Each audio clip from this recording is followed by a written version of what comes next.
Good morning again. I am now leaving. I'm going home now.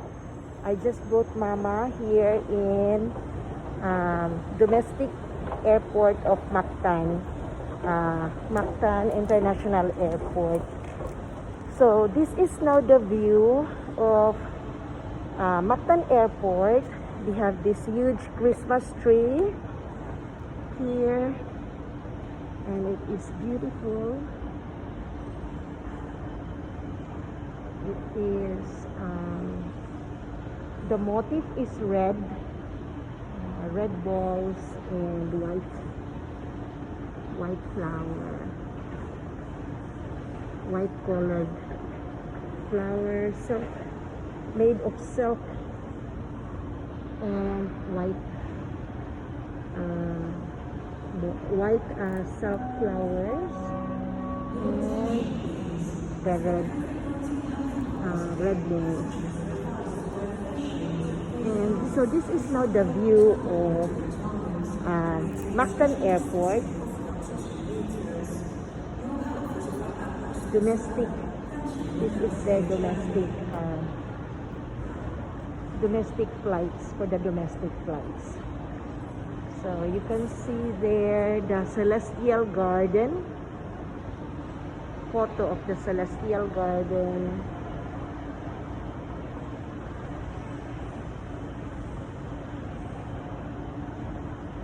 And the duty free is open at around 8 a.m. So it's still not open at this time, the duty free. When you are in Cebu, you can eat Filipino foods in this Chubi Chubi restaurant.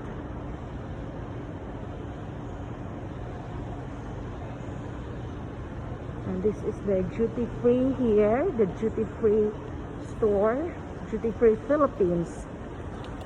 When you arrive in the Philippines, in Cebu, particularly in Cebu, and if you want to buy imported products, imported chocolates, wine, you can buy it here in duty free. There is no tax, it's tax free. But it's still closed. They will open around 8 a.m. So this is the safety protocols here. You need to wear a face mask and face shield to enter the airport. They will check your temperature,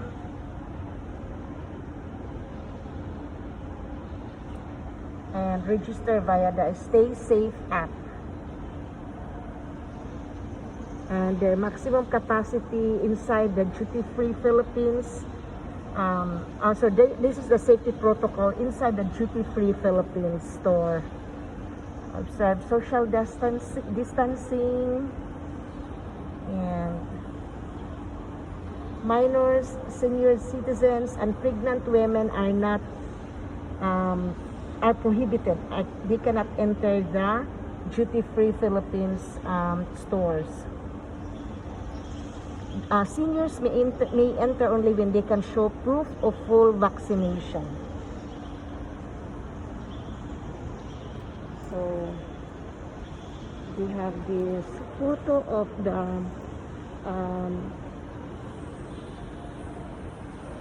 dancers of Sinulog dancers.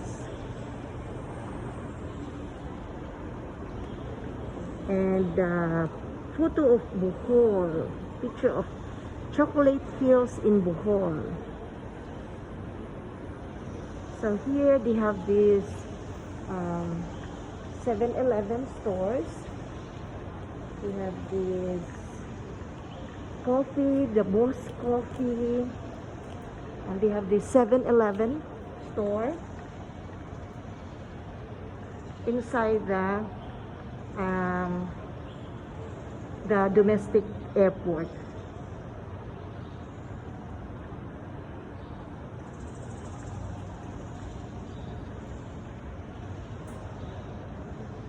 We have this Boss Coffee restaurant, and it's not open yet. They're gonna open it around 8 a.m. again. That's what I've said. Boss Coffee.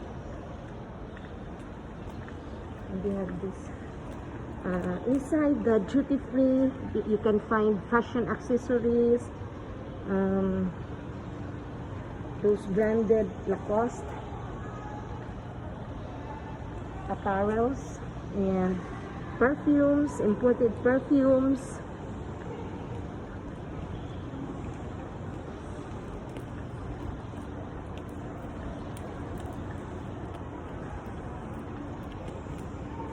The imported makeups, the Revlon, L'Oreal product, and some cosmetics.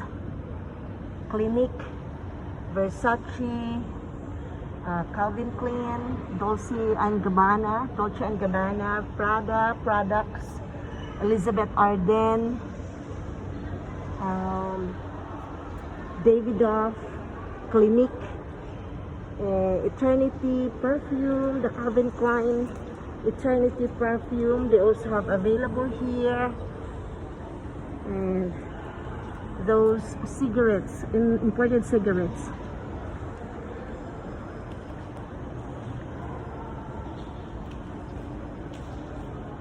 So, imported wines.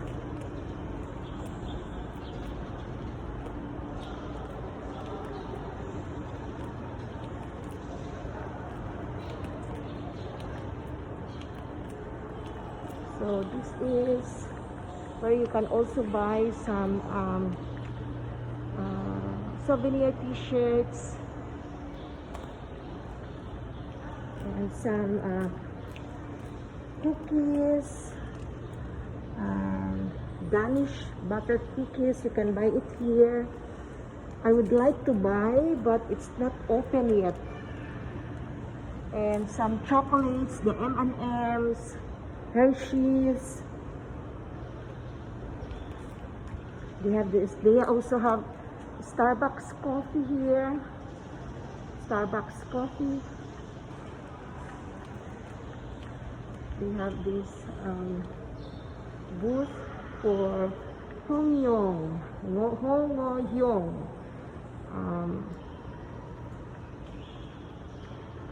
They sell ngoyong, rice, spicy chorizo, longaniza, jumbo hot dog, atay or liver, tempura, squid roll, fried stem, siomai, and this is their price. So if you want to try this, when you come here in Mactan Domestic Airport,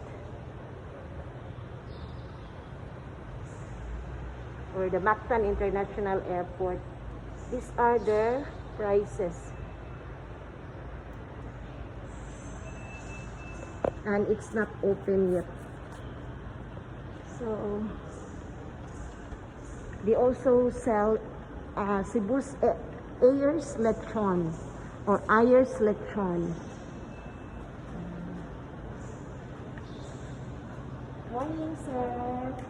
And they also have, inside they have this Cafe Laguna here. Before, they don't have this Cafe Laguna. Now, they open, it's newly open, I think, the Cafe Laguna. Cafe Laguna. They also have, inside here, they also have this Krispy Kreme donuts. Krispy Kreme.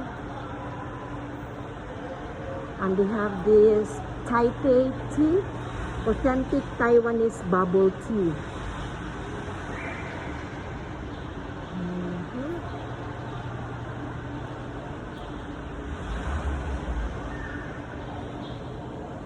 Alright. So now I'm looking for transportation that I can use. So what I can share with you is, upon arrival here in Mactan International Airport, from our flight in from our flight in Hong Kong, they usually make sure before booking your flight, international flight from America or from other foreign countries in going to the Philippines, make sure you register in One Health Pass. You have your One Health Pass.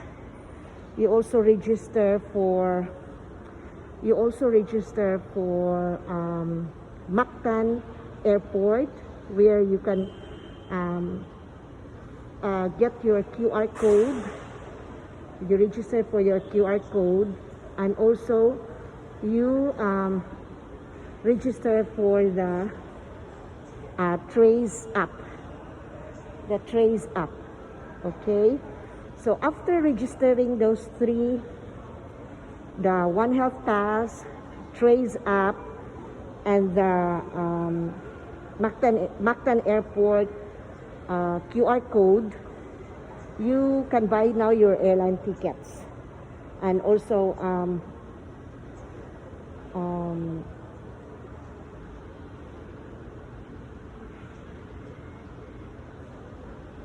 or you can buy your airline tickets and you register for those three, the One Health Pass, the Mactan QR code, and the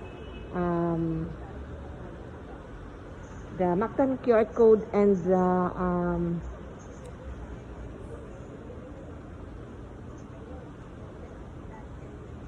the Trace app. And then after that, you take your flight. You know, after arriving in the Philippines, they're gonna bring you to this briefing, the briefing area, where they will brief you. They will tell you what to do and what to expect for your stay here in the Philippines, for the first few days stay here in the Philippines.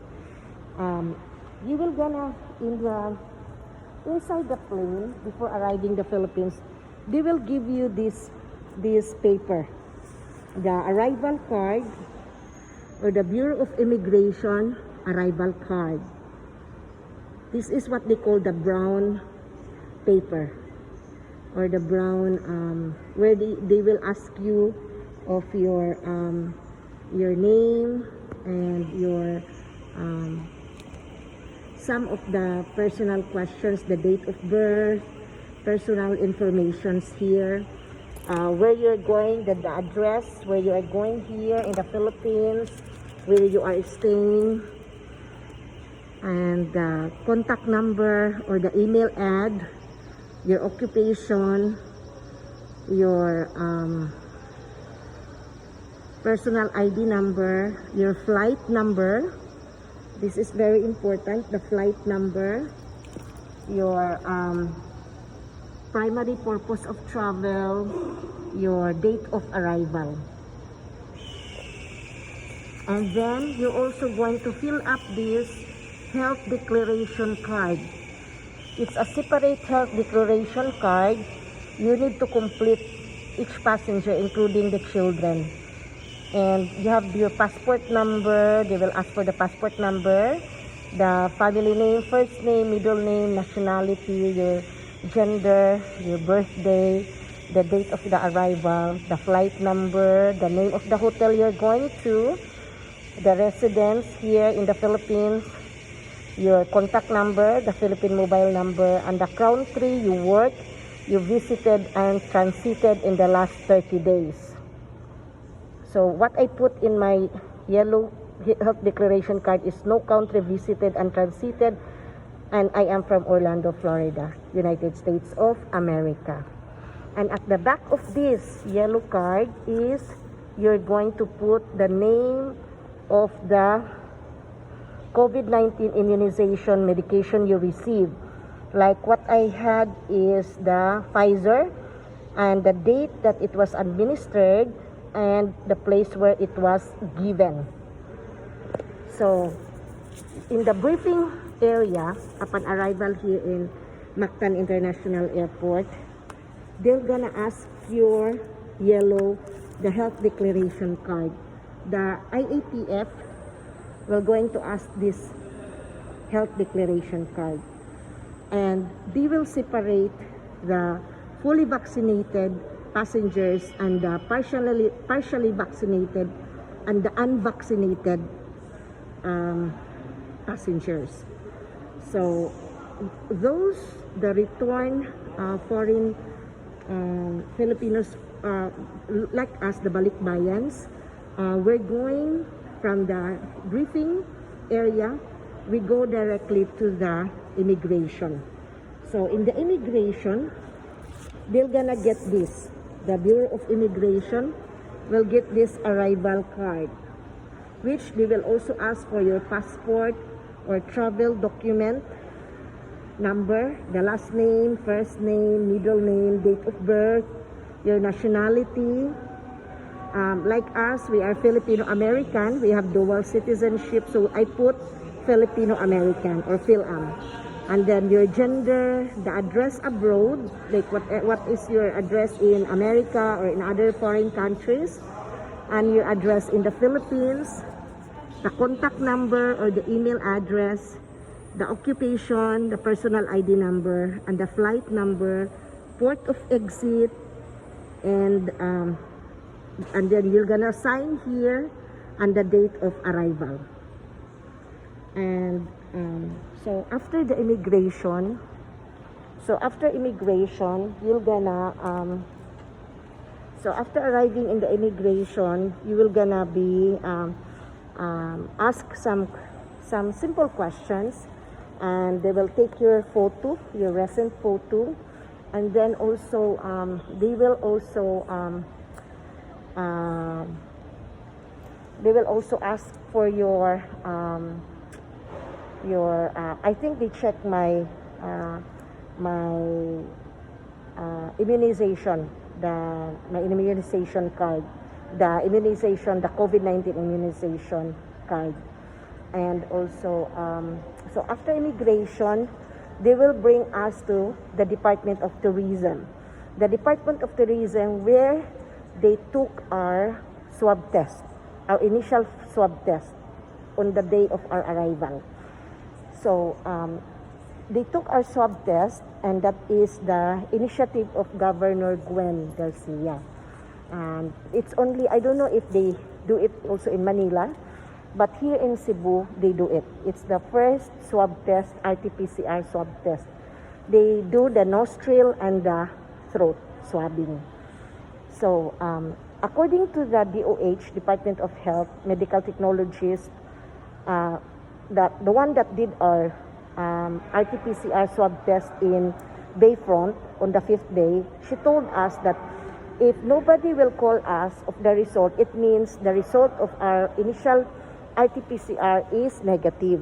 So they never called us for the result. So it means we have our RT-PCR initial swab is negative. So, and they do it so that, according to the medical technologists from the DOH, according to her, the reason why they did it, or the reason why the Department of Health did it is to screen those people that has positive.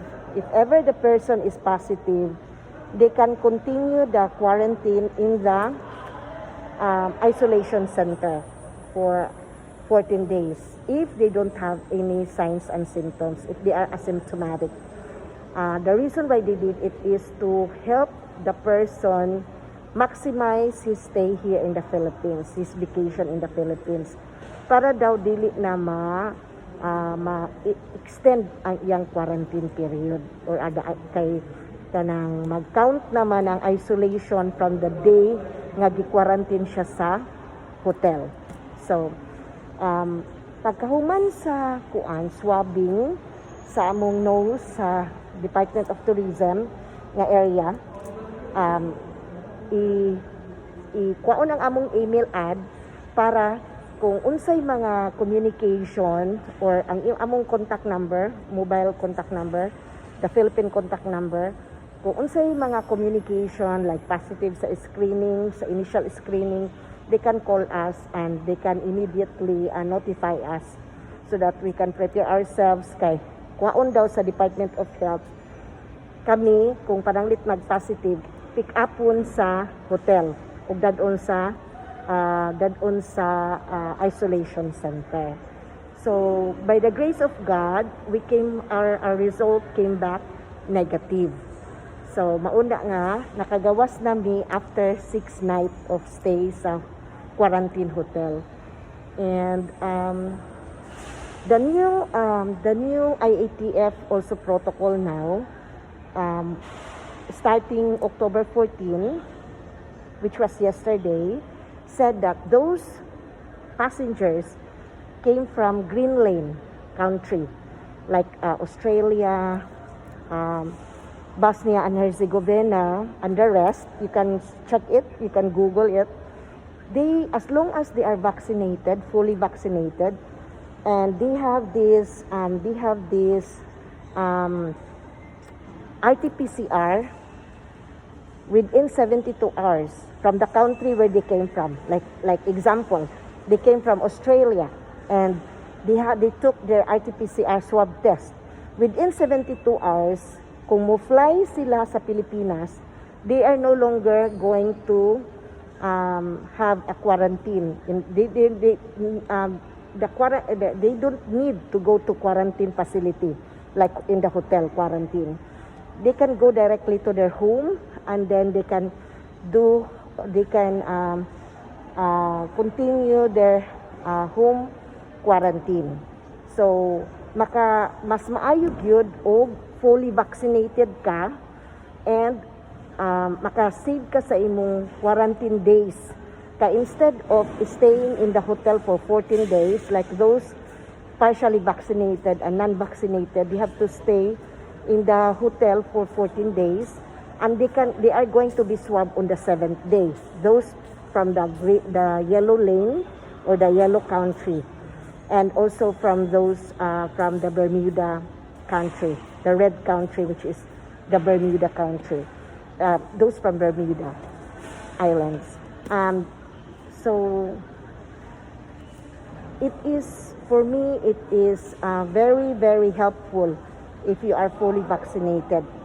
You can maximize your stay here in the Philippines if you are just if you're just going to visit for 1 month, or you are an OFW that needs to that only has a vacation for a month or two.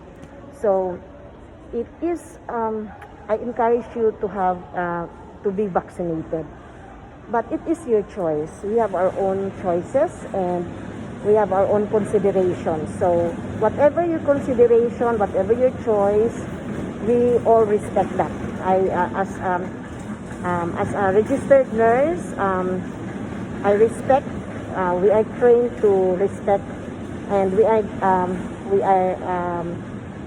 are trained to respect whatever our patients or whatever the choices of our patient in the hospital.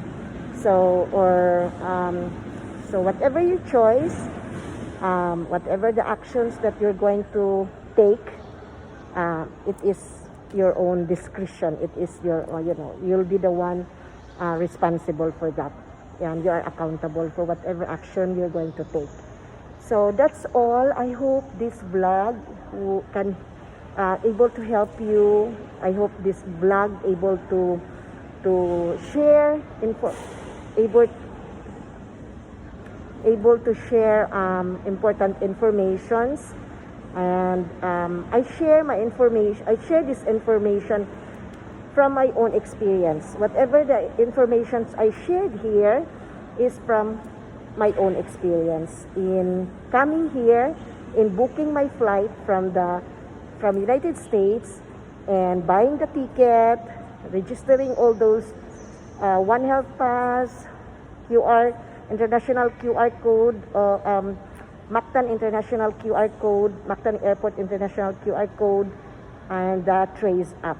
And also a credit for my husband who helped us in looking for the tickets and registering all of us, my mom and I, and whatever and all those efforts that he did for us. Thank you so much, and I miss you, my better half, Efren. Thank you for everything, and I hope this vlog helped you. And thank you, and have a blissful day, and God help us. May God bless us all, and God listens to our prayers and the intentions of our hearts. Thank you, and that's all.